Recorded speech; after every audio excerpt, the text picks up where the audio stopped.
Il y a 3 mois de cela, quand j'ai vu ma nièce, elle ne marchait pas encore, elle rampait, c'est-à-dire elle marchait encore à 4 pattes. Mais il y a 3 semaines de cela, c'était son anniversaire. Elle marchait déjà, c'est-à-dire, tu vas dire qu'elle marchait il y a depuis, elle courait même carrément. Mais la question que je me suis posée est celle-ci. Mais qu'est-ce qui s'est passé dans l'espace de 3 mois à 3 semaines? Ce qui s'est passé, c'est ce qu'on appelle l'imitation constante et précise. Dans la vraie vie, c'est exactement pareil. Nous avons tous passé cette étape-là. Nous avons tous passé ce cap-là du marché, c'est vrai. Mais dans la vraie vie, on peut aussi apprendre à réussir. On fait tout avec un modèle aujourd'hui. Aujourd'hui, tu peux réussir avec un modèle. Les riches apprennent avec un modèle, c'est-à-dire ils choisissent un modèle et ils réussissent.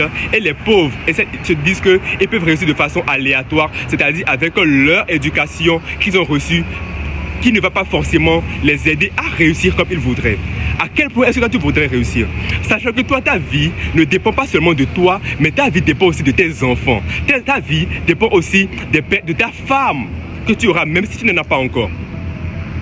Qu'est-ce qui fait la différence entre les gens qui réussissent et les gens qui ne réussissent pas? Les pauvres grappillent un peu de bon et de mauvais partout, et les riches apprennent à lire des livres. Les pauvres sont souvent en dépression. Les pauvres sont souvent en train de voler. Les pauvres sont souvent en train de médiser, sont souvent en train de calomnier, en train d'envier l'autre. Mais le riche se concentre plus au fait. Le riche se concentre sur comment lire des livres et dompter mon esprit. Les riches se concentrent sur comment est-ce que dans 10 ans, mon enfant va me percevoir. Le pauvre s'ennuie. Le riche ne s'ennuie pas. Le pauvre dit, je suis dans dépression amoureuse. Mais le riche se dit, ma prochaine relation amoureuse sera meilleure que ma relation d'aujourd'hui. Arrêtons vraiment d'être des petites choses. Arrêtons de pérenniser ce qu'on appelle la médiocrité. Les choses qu'on peut faire aujourd'hui, on peut apprendre à lire des livres. Apprendre à lire des livres, c'est apprendre à dominer son esprit. Publius Cyrus disait, le sage est maître de son esprit, le pauvre en est l'esclave.